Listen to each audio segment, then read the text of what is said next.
retorno do filho pródigo. Sermão número 1189, pregado na manhã de domingo, 23 de agosto de 1874, por Charles Haddon Spurgeon, no Tabernáculo Metropolitano Newington, em Londres. E levantando-se, foi para seu pai. Lucas capítulo 15, versículo 20. Essa frase expressa o verdadeiro ponto de inflexão na história da vida do filho pródigo. Muitos assuntos o conduziram a esse ponto, e antes de chegar a ele havia muito no filho pródigo que era muito esperançoso. Porém, esse foi o momento decisivo, e se nunca houvera chegado a esse ponto, teria permanecido sendo um pródigo e nunca teria sido o filho pródigo restaurado, e sua vida teria sido uma advertência mais do que uma instrução para nós. E levantando-se, foi para seu pai. Falando como faço em meio a uma extrema debilidade, devo economizar minhas palavras. E enquanto minha voz aguenta, vou direto ao ponto e peço ao Senhor que faça com que cada sílaba pronunciada seja poderosa por seu Espírito e tenha uma aplicação prática. Primeiro, começaremos advertindo que aqui houve ação. E levantando-se, foi para seu pai. Havendo experimentado um estado de reflexão e tendo caído em si, agora deveria prosseguir e vir a seu pai. Já havia considerado o passado e o havia posto na balança e tinha visto o vazio dos prazeres do mundo. Havia visto sua condição em relação a seu pai e quais eram suas expectativas se ficasse nessa província afastada. Havia refletido sobre o que deveria fazer e qual seria o provável resultado de sua ação. Mas agora que ele havia passado os limites de sua imprecisão de pensamentos, chegava até a atividade e a implantação do curso da ação. Quanto tempo passará, queridos leitores, até que vocês façam o mesmo? Agrada-nos que reflitam. Esperamos que um grande ponto seja ganho se forem conduzidos a considerar seus caminhos, a ponderar sua condição e a olhar sinceramente para o futuro, pois a irreflexão é a ruína de muitos viajantes que vão rumo à eternidade, e por seu meio os incautos caem no profundo abismo da segurança carnal e perecem em seu interior. Mas alguns de vocês foram encontrados entre os reflexivos durante o tempo suficiente. Já é momento de passarem para uma etapa mais prática. É a hora suprema de atuarem. Teria sido muito melhor se já tivessem atuado, porque no que se refere à reconciliação com Deus, os primeiros pensamentos são os melhores. Quando a vida de um homem pende por um fio e o inferno está justamente em sua frente, seu caminho é claro e uma segunda consideração é supérflua. O primeiro impulso de escapar do perigo é agarrar-se em Cristo, é o que, se for sábio, deveria fazer. Alguns aos quais me dirijo agora estão pensando, e temo que fiquem pensando até sua perdição. Que sejam conduzidos pela graça divina a crer e não só a pensar, pois se não fosse assim seus pensamentos se converteriam no verme imperecível de seu tormento.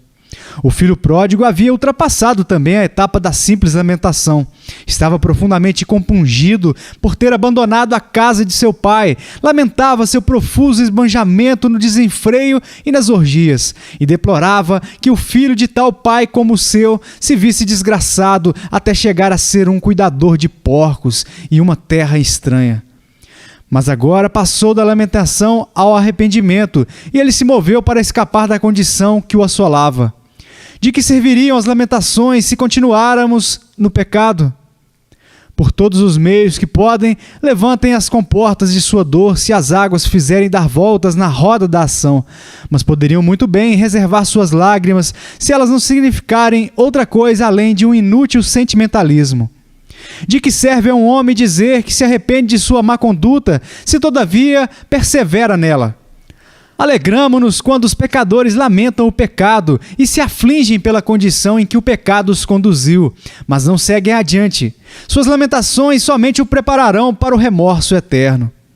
Se o filho pródigo tivesse ficado parado por causa do desespero ou parvo pela sombria dor, teria perecido longe da casa paterna, como é de temer-se que muitos perecerão, cuja tristeza pelo pecado os conduz a uma arrogante incredulidade e a um voluntário desespero em relação ao amor de Deus.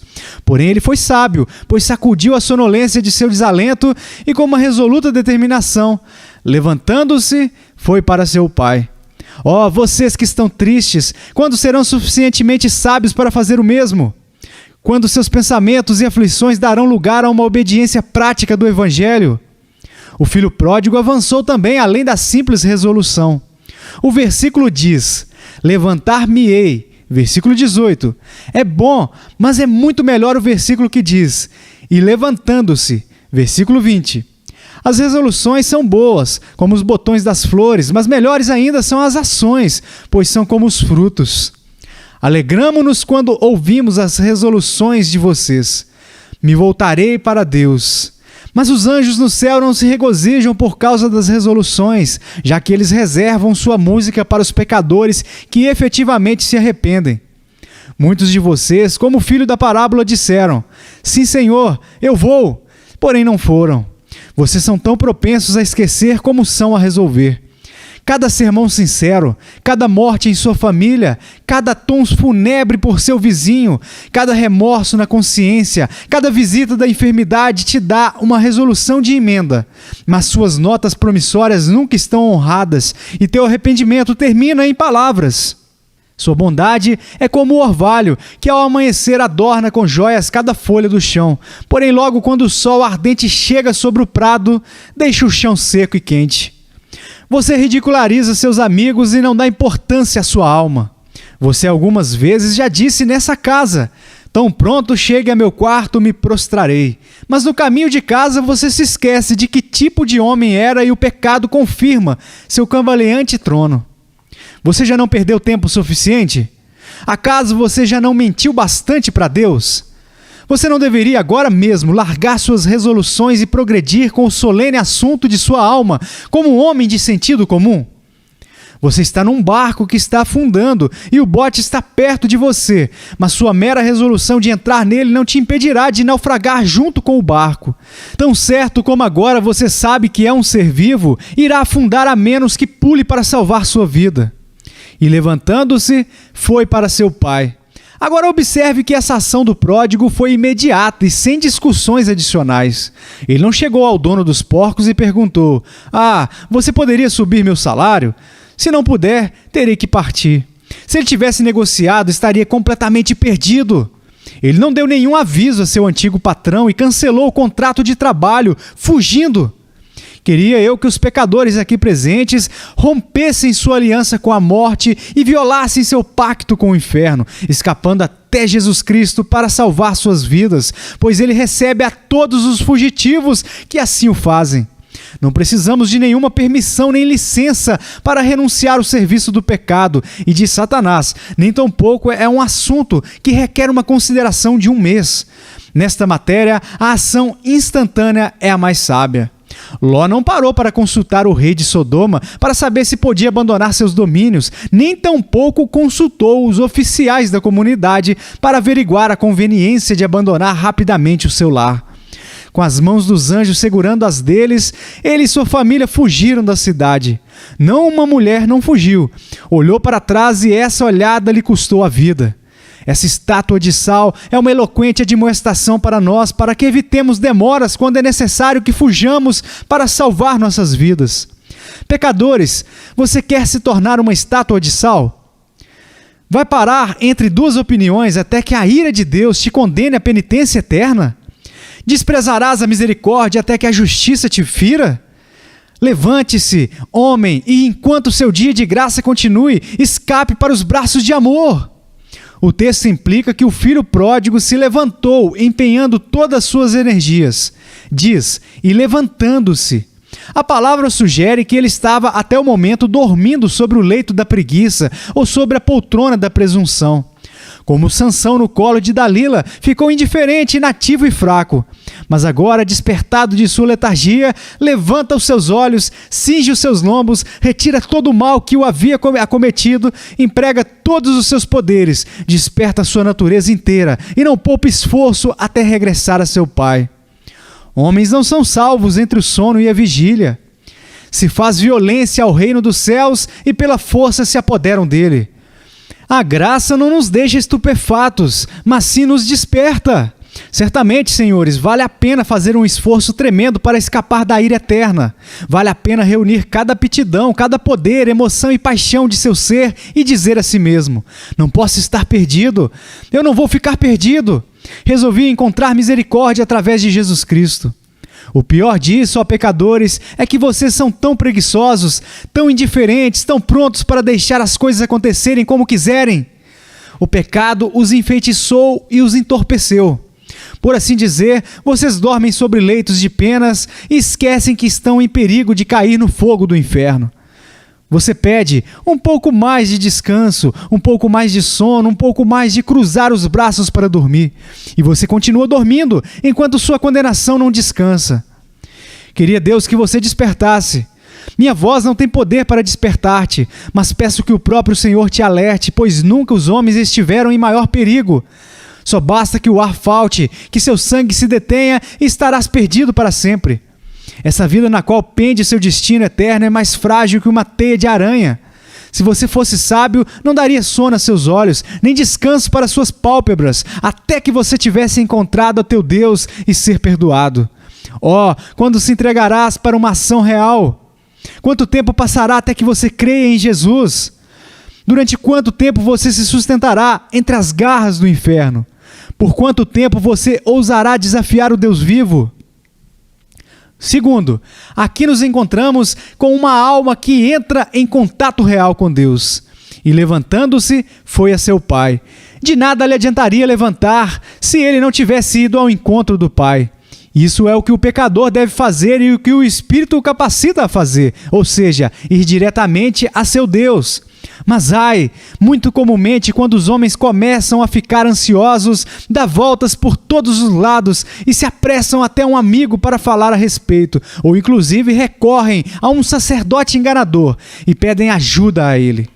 Eles correm para um santo ou uma virgem e pedem para que eles sejam seus mediadores, ao invés de aceitar o único mediador, Jesus Cristo, e ir de imediato a Deus por meio dele. Correm para formas externas e cerimônias, voltam-se para suas Bíblias, seus arrependimentos, suas orações ou ouvir sermões. Em verdade, recorrem a qualquer coisa, em vez de ir a seu Deus. Mas o filho pródigo conhecia uma melhor opção. Ele foi ao seu pai, e isso será um grande dia para você, ó pecador, quando você fizer o mesmo. Vá diretamente a Deus por intermédio de Jesus Cristo. Venha aqui, diz o sacerdote. Passe esse indivíduo. Vá para seu pai. Rejeite um anjo do céu se ele te apartar do Senhor. Vá pessoalmente, diretamente de uma vez para Deus em Cristo Jesus. Mas não cumprirei nenhuma cerimônia antes? O pródigo não fez assim. Antes se levantou e foi imediatamente ao seu pai. Pecador, você deve vir a Deus e Jesus é o caminho. Então vá até Ele, diz a Ele o que você tem feito de errado, confesse seus pecados a Ele e se entregue a Ele. Clame: Pai, eu pequei, perdoa-me por teu Filho Jesus Cristo. Há tantas almas ansiosas que não vão com outras, mas só olham para si mesmas. Elas sentam quietas e clamam: quisera arrepender-me, quisera eu sentir minha necessidade, quisera eu ser humilde. Homem, levante-se! O que você faz aí? Marche e acuda a teu pai! Mas eu tenho tão pouca esperança, minha fé é muito pequena, eu sou cheio de medos. Mas o que sua fé e seus medos importam enquanto você está longe do Pai? Sua salvação, mas na boa vontade do Senhor para com você. Nunca terás paz até que, libertando-se de suas dúvidas e medos, venhas para seu Deus e descanse em seu peito. Mas eu quero vencer minha inclinação para o pecado. Eu quero controlar minhas fortes tentações.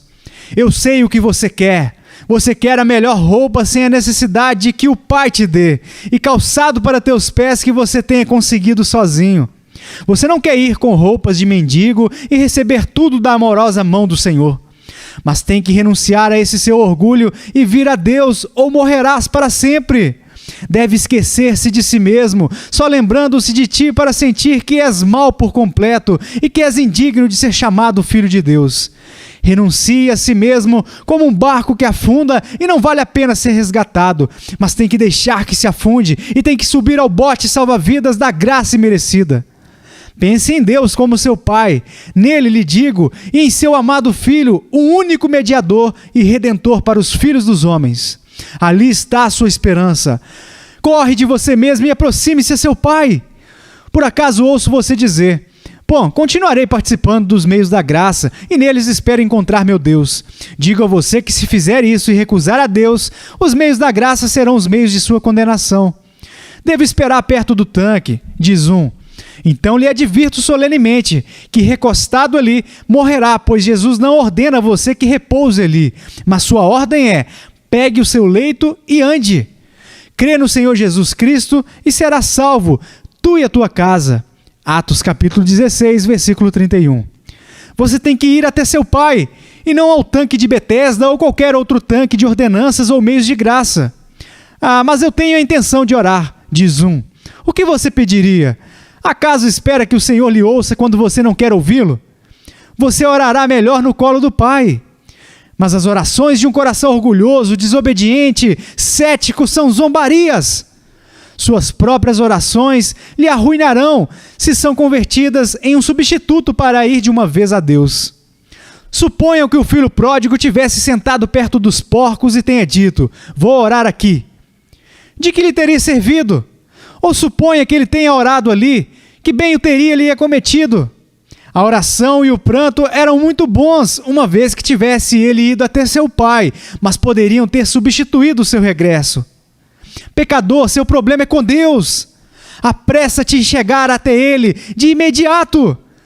Você não tem nada a fazer contigo, pelos seus próprios atos, nem com que os outros possam fazer por você, pois o ponto-chave da salvação é: e levantando-se, foi para seu Pai.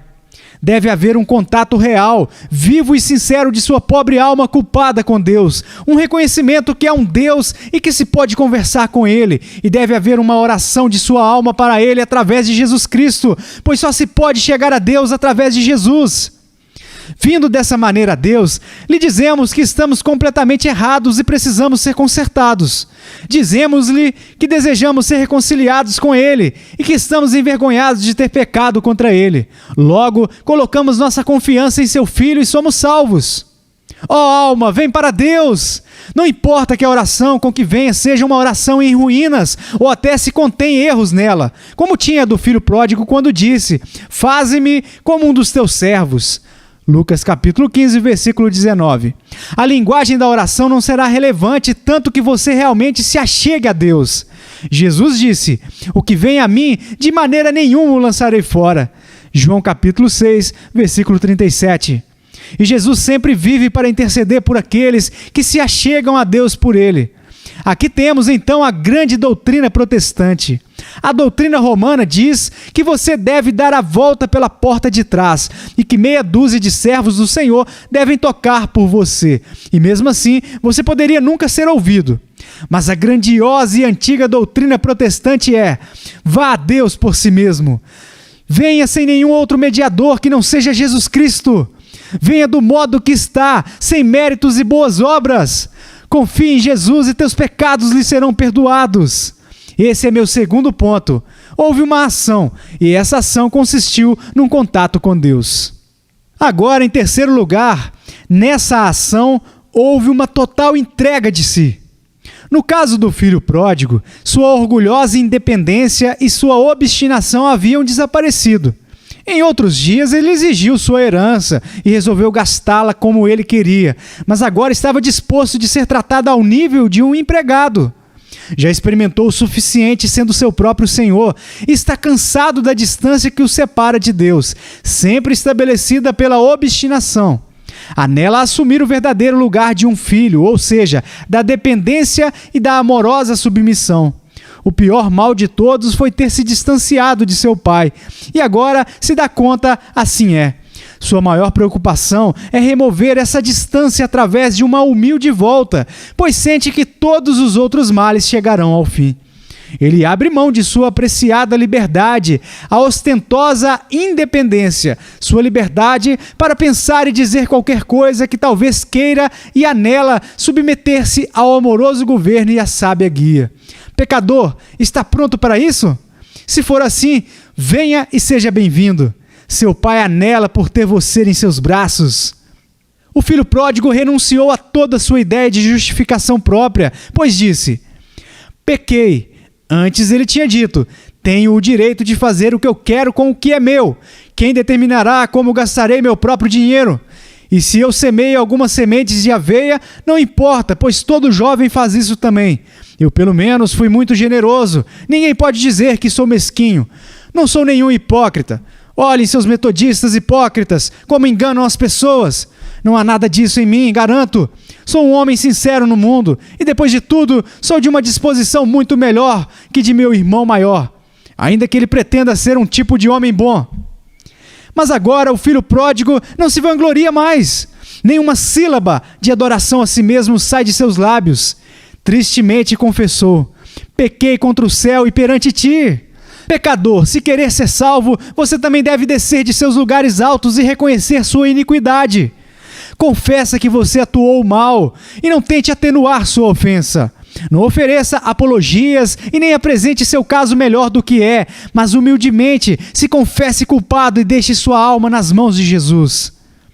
Dessas duas coisas, pecar ou negar o pecado, provavelmente negar o pecado seja a pior das duas, pois mostra um coração mais escuro. Homem, reconheça sua falta e diga a seu Pai Celeste que, se não fosse por sua misericórdia, você estaria no inferno, e que, como estão as coisas, merece abundantemente estar lá agora. Enegreça seu caso, se puder. Digo isso porque sei que não podes enegrecê-lo em excesso. Quando um homem está no hospital, não adianta nada fingir que está melhor do que está. Nesse caso, ele não receberá maior atenção médica, pois quanto pior é seu caso, mais provável que o médico te dê uma atenção maior. Ó pecador, ponha diante de Deus suas chagas apodrecidas do pecado, as horríveis úlceras de sua profunda depravação, e clame: ó Senhor, tenha misericórdia de mim. Esse é o caminho da sabedoria. Acabe com o orgulho e com a justiça própria e apela à piedade merecida do Senhor, e assim prosperará. Observem que o filho pródigo se entregou tão plenamente que reconheceu que o amor de seu pai para com ele fazia mais grave sua culpa. Entendo que quis dizer isso quando declarou: Pai, pequei. Isso adiciona uma ênfase a eu pequei, quando essa confissão segue a palavra Pai. Deus bondoso, quebrantei suas boas leis. Deus amoroso, terno e misericordioso, contra ti, descarado e perversamente, fiz o mal. Tu tens sido um pai muito amoroso para mim. Eu tenho sido um traidor, desavergonhado e pouco generoso para contigo, rebelando-me sem causa.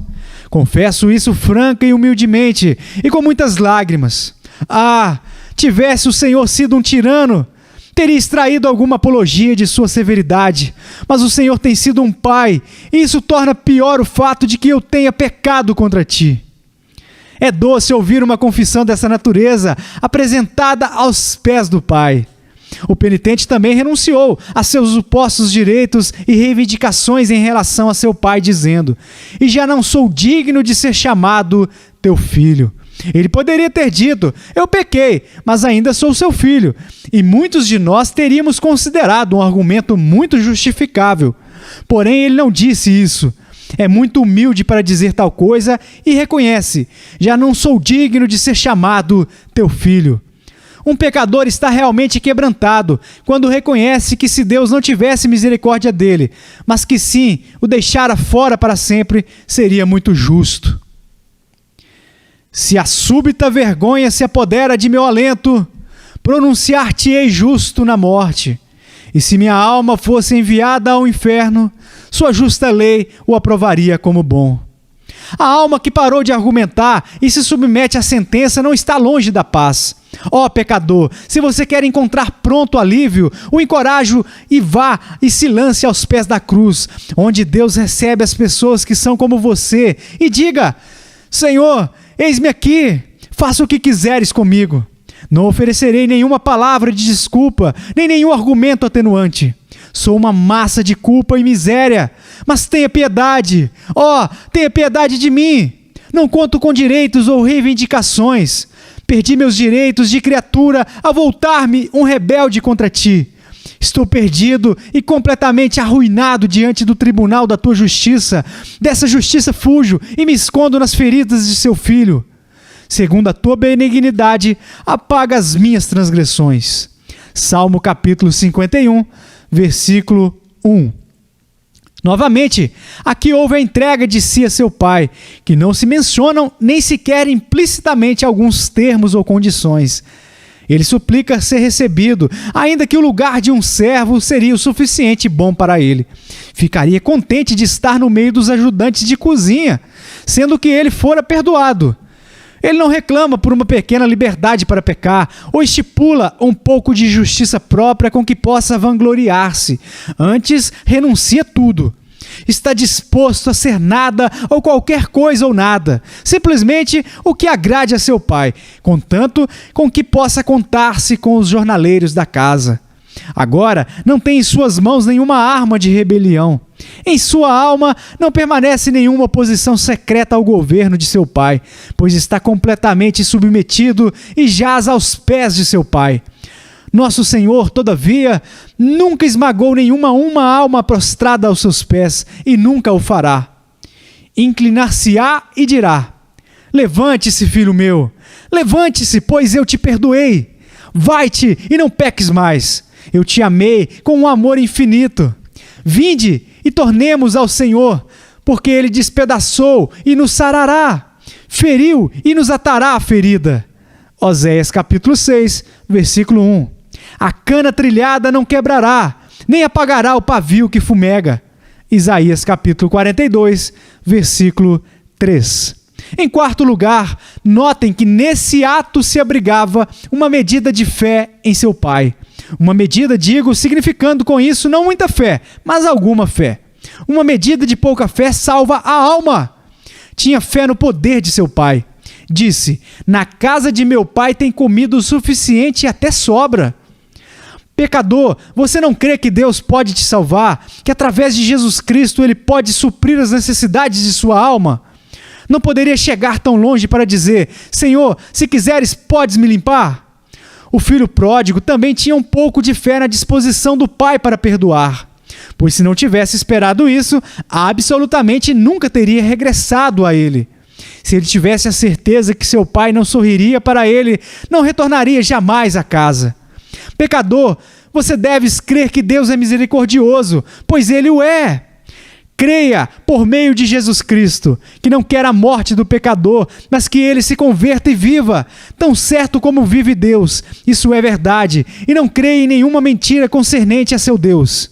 O Senhor não é duro nem áspero, mas bem se alegra em perdoar grandes transgressões.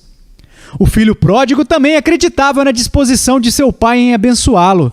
Estava seguro que seu pai iria tão longe quanto a correção lhe permitisse, pois pensou em dizer-lhe: já não sou digno de ser chamado teu filho.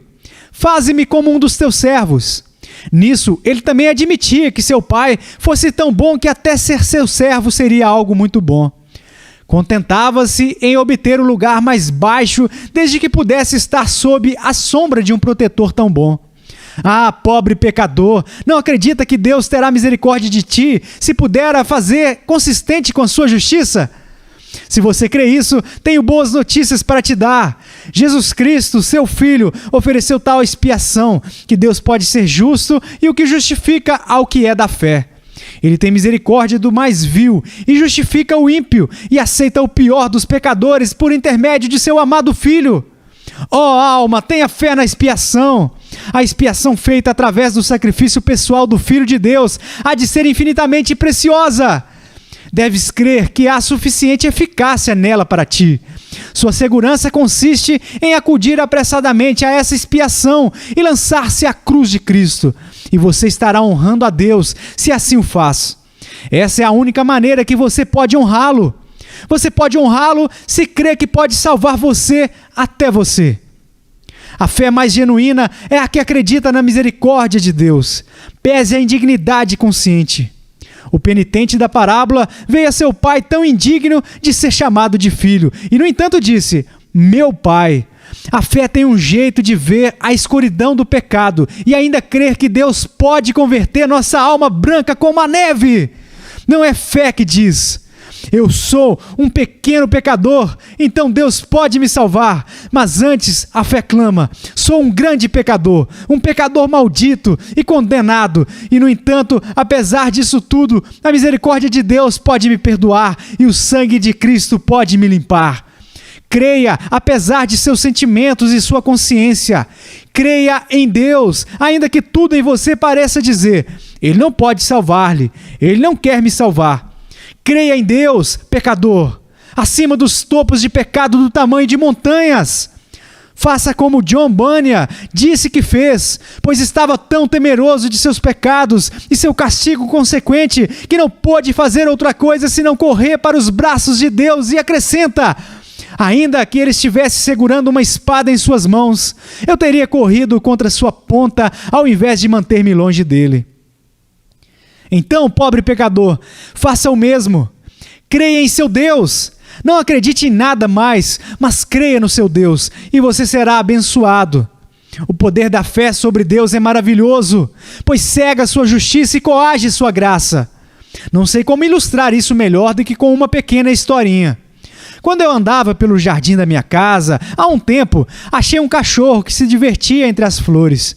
Eu sabia que ele não era um bom jardineiro e nem era meu, então eu joguei um pedaço de pau para que ele fosse embora.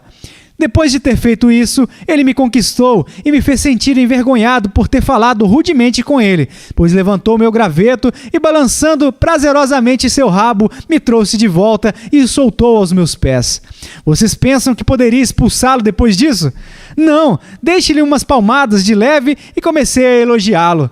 O cachorro tinha conquistado o homem. E você, pobre pecador, sendo um cachorro como é, pode ter confiança suficiente em Deus para ir até ele, tal como és. Não está em seu coração menosprezá-lo. Há tal onipotência na fé sincera que é capaz de conquistar o próprio ser divino. Confie unicamente nele, conforme se revela em Jesus, e você encontrará a salvação. Não tenho nem tempo nem força para prolongar-me mais aqui. Então você deve notar, em quinto lugar, que este ato de entrar em contato com Deus é executado pelo pecador no estado em que ele se encontra. Não tenho ideia de quão desastrosa devia ser a aparência do filho pródigo, mas sou obrigado a dizer que ela não deve ter tido como voltar melhor depois de ter cuidado de porcos. Nem tampouco imagino que suas roupas estivessem suntuosamente bordadas após ter recolher as alfaborras das árvores. No entanto, do jeito que ele estava, veio. Provavelmente pode ter gasto 1 hora limpando sua roupa e o seu corpo. Mas não disse: me levantarei, e tão pronto como pensou fez. Efetivamente, levantou-se e foi para seu pai. Toda vez que um pecador se detém longe de Deus para ficar melhor, não está fazendo mais que agregando mais pecado a seu pecado, pois o maior de todos os pecados é estar longe de Deus, e quanto tempo permaneça nesse estado, mais ele peca. A intenção de fazer boas obras fora de Deus é como o esforço de um ladrão para manter em ordem os bens roubados, enquanto seu único dever é devolvê-los imediatamente. O mesmo orgulho que conduz aos homens a afastarem-se de Deus pode ser visto em sua presunçosa noção de que eles podem melhorar a si mesmos, enquanto recusam regressar a Ele. A essência de sua falta é que estão longe de Deus e, portanto, qualquer coisa que façam, entanto essa distância ainda permanece, não a podem fazer eficazmente. Digo que o extremo de todo o assunto é a distância que os separam de Deus, e por ele, o começo da colocação das coisas radica em levantar-se, voltar para ele, do qual se apartaram. O filho pródigo estava obrigado a voltar para sua casa tal como estava, pois não havia nada que pudesse fazer. Estava reduzido a tais extremos de pobreza que não podia comprar uma peça nova de pano para remendar suas roupas, nem um pedaço de sabão com que pudesse limpar-se. E é uma grande misericórdia quando um homem está tão espiritualmente reduzido que não pode fazer nada a não ser ir até Deus, como um mendigo, quando ele está tão falido que não pode pagar nem um centavo, quando ele está tão perdido que não é capaz nem de crer ou se arrepender longe de Deus, e mais sente que está eternamente arruinado, a não ser pela intervenção do Senhor. Nossa sabedoria consiste em ir a Deus para tudo. Além disso, não se necessitava nada do filho pródigo, a não ser voltar para seu pai. Quando um filho que fez algo de errado regressa, quanto mais cheio de lágrimas estará. Quando um mendigo pede uma esmola, quanto mais suas roupas estão surradas, melhor. Não são rasgos e dores as características dos mendigos? Uma vez eu dei a um homem um par de sapatos, porque ele havia dito que estava precisando deles. Porém, depois dele os ter colocado e andado por um pouquinho, o peguei em um beco tirando os sapatos, voltando a ficar descalço de novo. Creio que eram sapatos de couro. E o que um mendigo teria que fazer com esse acessório? Ele os estava trocando por sapatos velhos e batidos, os que eram apropriados para o seu negócio. Um pecador nunca está mais bem vestido para suplicar do que quando vem em farrapos. O pecador, ao pedir misericórdia, quando no seu pior momento, está paradoxalmente no seu melhor estado. E assim, pecadores, não há necessidade de hesitar. Venha como estão. Mas não deveríamos esperar pelo Espírito Santo? Amado, o que quer levantar e virar a seu Pai tem o Espírito Santo. É o Espírito Santo quem nos move para retornarmos a Deus. São os espíritos da carne e do demônio que nos pedem para esperar. Por que não agora, pecadores? Alguns de vocês estão sentados nesses assentos. Onde estão? Não posso encontrá-los, mas meu mestre sim pode. Ele fez esse sermão para vocês. Bem, eu gostaria de ir para casa e orar. Ore aí, onde você está, no seu assento. Mas eu não posso falar alto. Você pode se quiser, pois eu não vou te parar. Mas talvez eu não queira fazê-lo. Bom, então não faça. Deus pode te ouvir sem um único som, ainda que goste, às vezes, de ouvir clamores como: o que devo fazer para ser salvo? Eu ouviria com prazer: Deus, seja misericordioso comigo, pecador. Mas se o homem não pode ouvir você, o Senhor pode ouvir o clamor do seu coração. Agora, só por um minuto, aquietem-se e digam: meu Deus, devo vir a ti. Tu estás em Jesus Cristo e nele tu percorreste a boa parte do caminho para se encontrar comigo. Minha alma precisa de ti. Toma-me agora e faça-me o que tens que fazer. Perdoa-me e aceita-me. Quando um homem fez isso, se encontra no momento decisivo de sua vida, no ponto de retorno, aonde quer que seja, num escritório, numa oficina, numa igreja ou em um tabernáculo.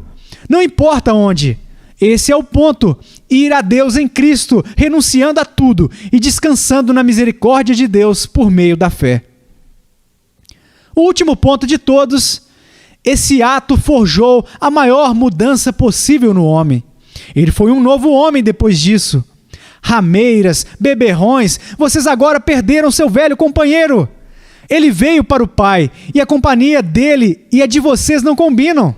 O retorno de um homem para seu Deus significa o abandono dos aposentos do vício e das mesas de dissipação.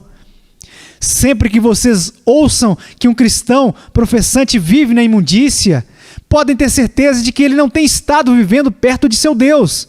Pudera ter falado muito disso, mas Deus e a impureza nunca estarão de acordo. Se vocês têm amizade com Deus, não terão nenhuma participação nas infrutíferas obras das trevas. Agora, o penitente terminou também com todas as degradantes obras para manter a si mesmo. Você não o encontra mais alimentando suínos ou fazendo dele mesmo um porco, seja por confiar nos sacerdotes ou nos sacramentos. Já não se confessará mais com um sacerdote, nem pagará nem um centavo mais para tirar sua mãe do purgatório. Ele não é mais um insensato como antes para fazer isso. Ele acudiu a seu Deus por conta própria e não necessita mais que nenhum desses frades acudam a Deus em seu nome. Lançou-se longe dessa servidão. Já não alimentará mais aos porcos. Já não existe mais superstições para ele. Vamos, se diz, posso entrar com resolução até ao propiciatório. Então, para que preciso dos sacerdotes de Roma? Há uma mudança nele em todos os sentidos. Agora ele vê a seu pai com seu orgulho destroçado. Ele já não se gloria mais nas suas próprias coisas. Toda a sua glória está no amor gratuito e perdoador de seu pai. Ele não se jacta pelo que tem, pois reconhece que não possui nada exceto aquilo que seu pai lhe dá. E ainda que está muito melhor do que enquanto viveu em seus dias de esfarrapado, é tão modento como um bebê. É um cavalheiro plebeu que depende da generosidade de seu Deus e vive dia após dia por uma concessão real que provém da mesa do Rei dos Reis. O orgulho desapareceu e agora o contentamento preenche sua habitação. Ele teria se contentado em ser um dos serviçais da casa. Ele agora, naturalmente, está muito mais satisfeito em ser um filho. Ele ama seu pai com um novo amor. Se quer mencionar seu nome sem dizer: ele me perdoou de imerecidamente de graça. Ele perdoou completamente e ele disse: ache a melhor roupa e vista. Ponha um anel em seu dedo e um calçado em seus pés. Desde o dia de sua restauração, o filho pródigo está ligado à casa de seu pai e considera isso como uma das maiores bênçãos que esteja escrito no pacto de graça. Porei o meu temor nos seus corações, para que nunca se apartem de mim. Jeremias capítulo 32, versículo 40. Nesta manhã, creio que Deus, em sua misericórdia, tem o propósito de chamar muitos pecadores para que venham a Ele. Eu sempre me surpreendo ao descobrir como o Senhor guia minha palavra de acordo com a pessoa que está diante de mim. Domingo passado veio aqui um jovem filho de um cavalheiro, um estrangeiro procedente de uma terra distante. Seu pai é um seguidor de uma das religiões antigas do Oriente, e esse jovem cavalheiro naturalmente considerava que seria uma grande dificuldade para ele se provocaria a ira a seu pai, tornando-se cristão. Julguem, então, com que força penetrou em seu coração a mensagem de domingo passado, quando o texto pregado foi: quem me fará saber se por acaso teu pai te responder asperamente? 1 Samuel, capítulo 20, versículo 10. Ele veio a mim para dizer que dava graças a Deus por aquele sermão e que esperava suportar a tribulação se alguma perseguição se levantasse contra ele. Parece que estou falando com alguns de vocês com a mesma simplicidade. Eu sei que o estou. Vocês devem estar se perguntando: eu posso ir agora a Deus do jeito como sou, entregar-me através de Jesus Cristo e Ele me perdoará? Querido irmão ou amada irmã, no lugar onde está, tente. É o melhor que pode fazer, tentar. E se os anjos não tocam voando os sinos no céu, então Deus alterou seu comportamento do que foi a semana passada, pois sei que Ele recebeu a pobres pecadores, então, e Ele os receberá agora. A pior coisa que eu temo é que você diga: eu pensarei sobre isso. Não pense, faça! No concernente a isso, não se requer que se pense mais. Melhor sim, faça-o. Fuja apressadamente a Deus. Acaso não é de conformidade com a natureza que a criatura esteja em paz com o Criador? Isso não vai de acordo com a sua consciência? Acaso não há algo em você que clama: vá correndo até Deus em Cristo Jesus? No caso desse pobre filho pródigo, a fome lhe dizia: vá para casa. O pão era escasso, o alimento precário. Aqui havia fome e tudo dizia: vá para casa, vá para casa. Quando ele foi a um velho amigo e pediu por ajuda, seu olhar sombrio parecia dizer: por que você não vai para casa? Há um tempo para os pecadores, quando seus velhos companheiros parecem dizer: não queremos estar ao seu lado. Estás demasiadamente abatido e melancólico. Por que você não vai para casa? O enviaram a alimentar porcos e parecia que os próprios animais grunhiam: vá para casa! Quando recolhia as alfaborras e queria comer elas, essas alfaborras crepitavam: volte para casa! Olhavam os seus trapos e esses abriam suas bocas dizendo: vá para casa! Sua barriga faminta e sua fraqueza clamavam: vá para casa! Logo ele pensou no rosto de seu pai e quão amavelmente havia olhado para ele e parecia dizer-lhe: venha para casa! Ele se lembrava da abundância de pão e cada bocado parecia dizer: venha para casa! Ele imaginou os servos sentados para jantar e festejando plenamente, e cada um parecia olhá-lo de longe sobre o deserto e dizendo: venha para casa, seu pai nos alimenta bem, venha para casa! Cada coisa ele dizia: venha para casa! Só o diabo sussurrava: nunca volte, tem que lutar até o fim, melhor é morrer de fome que render-se. É um jogo de azar. Mas dessa vez ele fugiu do diabo, pois caindo em si, disse: não, me levantarei e irei a meu pai. Oh, que vocês fossem sábios assim também. Pecador, de que lhe adianta ser condenado por causa de um pouco de orgulho? Renda-se, homem. Derrube o seu orgulho. Você não encontrará que seja tão difícil submeter-se se você lembrar desse querido Pai que nos amou e se entregou a nós na pessoa de seu próprio amado Filho. Você descobrirá que é doce se entregar a um amigo assim. E quando você recostar a sua cabeça no peito dele e sentir seus mornos beijos em seu rosto, você rapidamente sentirá que é doce chorar pelo pecado, que é doce confessar sua má conduta e que é mais doce ainda ouvi-lo dizer: eu desfiz como uma nuvem as suas rebeliões e como névoa os seus pecados. Se seus pecados forem como a escarlate, eles serão brancos como a neve. Se eles forem vermelhos como o carmesim, eles serão como a lã. Que o Deus Todo-Poderoso nos conceda que este seja o caso com centenas de vocês esta manhã. Ele receberá toda a glória por isso, mas meu coração se alegrará bastante, pois não sinto nada do espírito do irmão maior dentro de mim. Antes sim, o maior regozijo concebível diante do pensamento de pronto celebrar com vocês, quando cheguem a reconhecer a meu Deus e Senhor, quando nos sentemos juntos na festa sacramental, regozijando em seu amor. Que Deus lhes abençoe, por Jesus Cristo nosso Senhor. Amém.